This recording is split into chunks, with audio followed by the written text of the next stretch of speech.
What is this uncertainty I feel inside?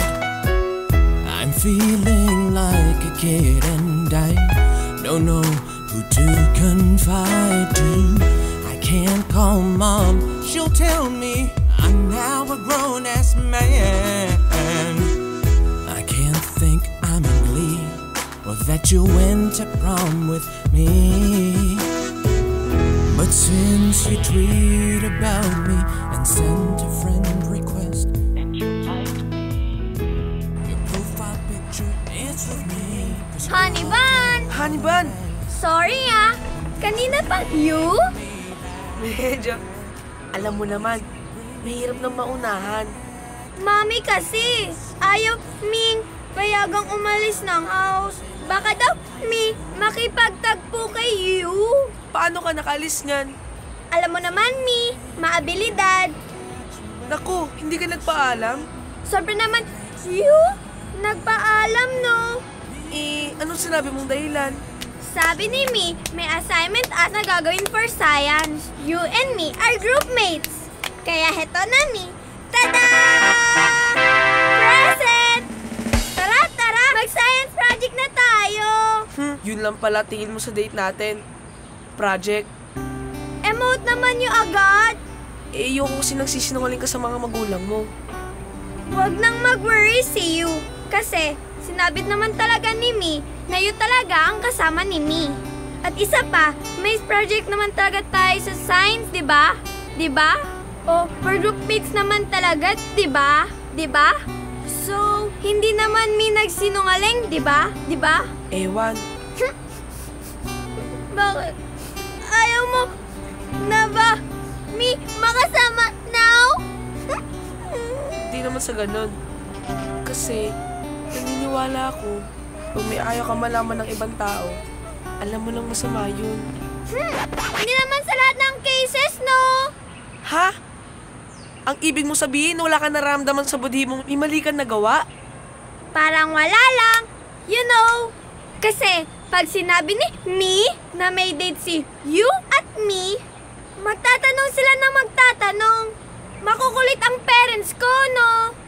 Tatanungin nila kung as na ba. Tapos, i-explain ko pa. Nakakapagod! As if naman, maintindihan nila. Wala naman tayong ginagawang masama, di ba? So, okay lang yun para hindi na umaba ang usapan. Diyan nga nagsisimula ang mali. Halika, balik tayo sa bahay nyo. Ipagpapaalam kita. Ano ba yun? Akala ko balik mo, Kaya nga kita ipagpapaalam Hindi yung kilala parents ni Pag nalaman ni Dem na nakikipag-date si lagot si hindi na papayagan lumabas niyan. Hindi. Ayoko na ng patago. Ayoko na sa you! Ako, huwag ka na umiyak.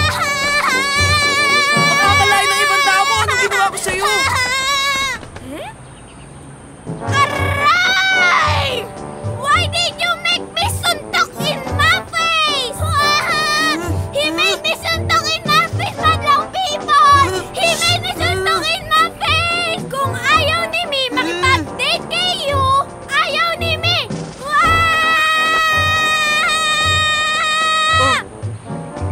Madlang people! Sa lolo may kutsilyo si him! Shh! Hindi na kita ipagpapaalam. Yay! Tara, science project na tayo.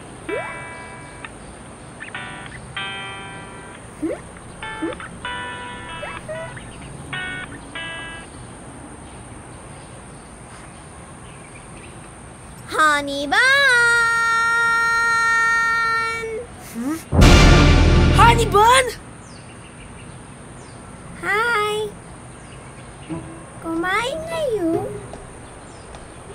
Kumain nami Where nami? Sa bahay. Tumawag ka sa bahay ni Ang ibig kong sabihin is sa bahay ng ng ka-groupmate ko. Sino? Shucks! Nakalimutan ko yung name niya. Sige. Tawag namin ng ka-groupmate ni Mi. Hoy! Ano ba? Tamo, galit na ka-groupmate ni Mi. Lakad na raw. Work na raw as. Sige. Kain na ah. Sige, bye! Sige, uwi na ako. Saan niyo pupunta? Hindi lang pala akong haniban mo. Yun naman, we're not yet us and you're already make selos. Sino ba yun? Isa lang sa mga manliligaw ni Mi. Gusto mo ba siya? Hindi. Ba't haniban din ang tawag mo sa kanya? Parang wala lang. You know. Ibig bang sabihin wala lang din ako sa'yo? Hindi. Ibig bang sabihin, gusto mo rin ako? Oo.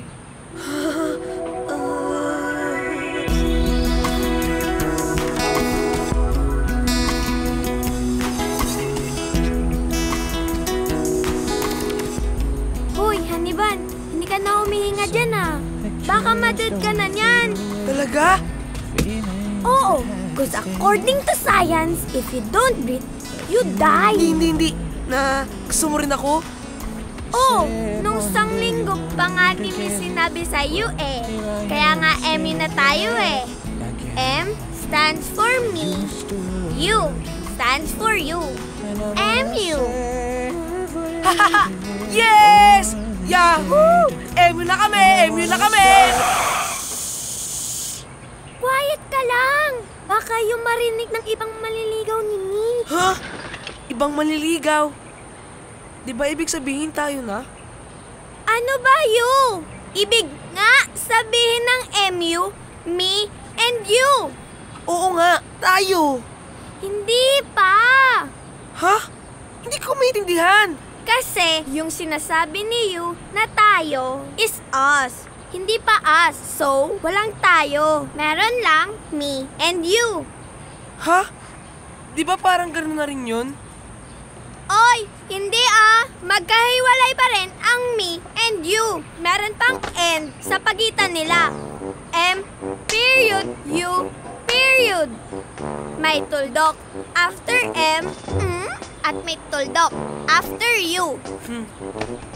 Kung tayo na, iisa na lang ang me and you. Wala nang end or period. Ang gulo! Ano nang tawag dun? Eddie?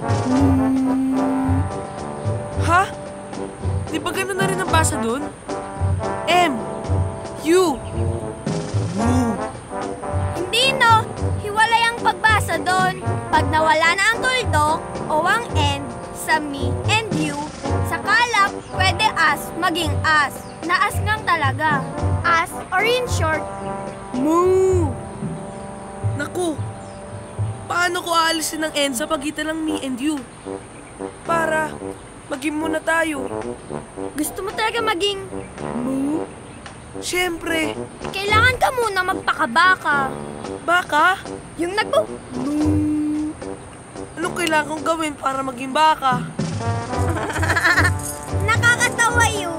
Hindi mo pwedeng gawin yun because you're tao. Ha? Ang ibig mong sabihin, hindi tayo pwede maging mo? Pwede naman, siguro. Kaya nga baka. Ang gulo! Sabi mo, hindi ako pwede maging baka kasi tao ako. Tapos sasabihin mo, pwede naman siguro? Ano ba talaga? Yun naman, akala ba niyo may magic power si Mi para gawin kang baka?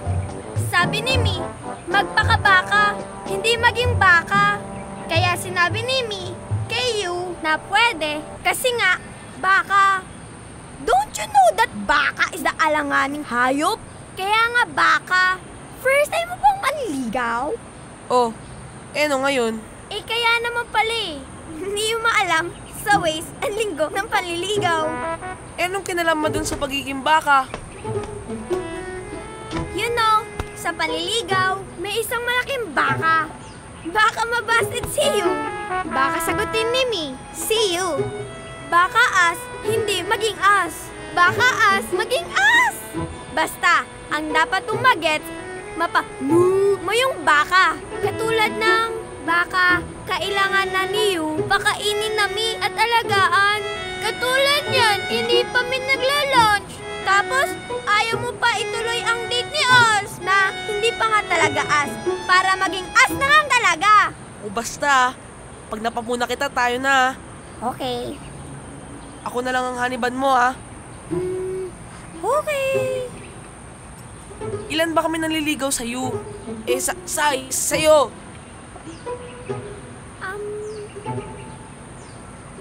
4 or 5? Hindi ka sigurado? Yung isa kasi, malapit na may specialist ni Me. Bakit?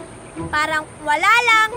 You know, mahirap na nga i-manage ang 4. Ano pa kaya ang 5? Pinaglalaroan mo lang yata kami. Oy, hindi Ang Me naman niyo. Seryoso kaya ako pagdating sa dating. Kaya nga may multiple choice si Me. Para makapili ng wasto. Ayaw ni Me mapilitan lang sa isa. Sino na naman yan? Don't worry, ito na yung malapit ma-expel. Sagutin ko lang muna ha. Okay. Haniban! Saan ni? Nasa mall. Nasa mall din yun?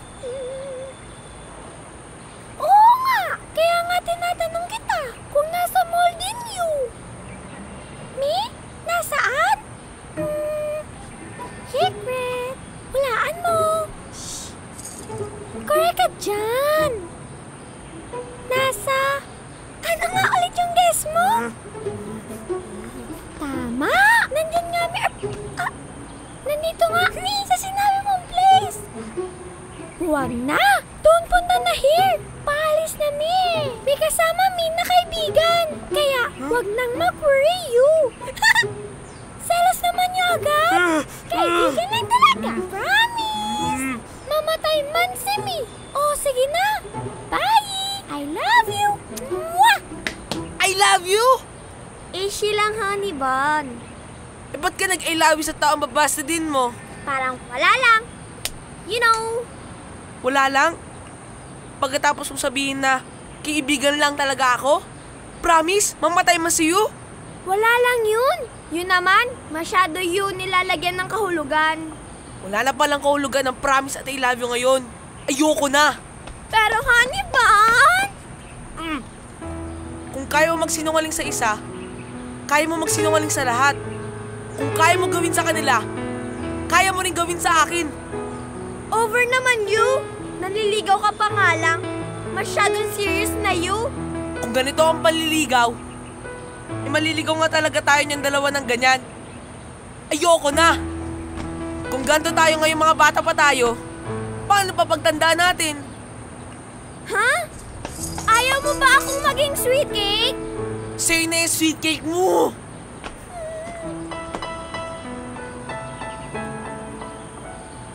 Mama, andyan po ba si Papa? Pwede pong pasundo niyo po ako sa may gate ng school? Tapos na po yung science project. Actually, ang totoo po. Mami, umalis po ako. Kasama po yung classmates ko. Pupunta lang naman po kami sa mall, kakain. Sinabi ko lang naman po na may science project. Payagan niyo po ako. Kasi alam ko, hindi po papayagan. Now we gon' drop it like it's hot. Maybe this is love, or maybe just a thing. There's no need to rush right now. So don't ask me what we are. Don't ask me if I love you, love you, love you. 'Cause I'm not sure, not sure, not sure yet if I love you, love you, love you. 'Cause I'm not sure, not sure yet. I don't mean to pressure you, baby, but can't you see that I am possibly in LOVE with YOUN? To me, it's crazy.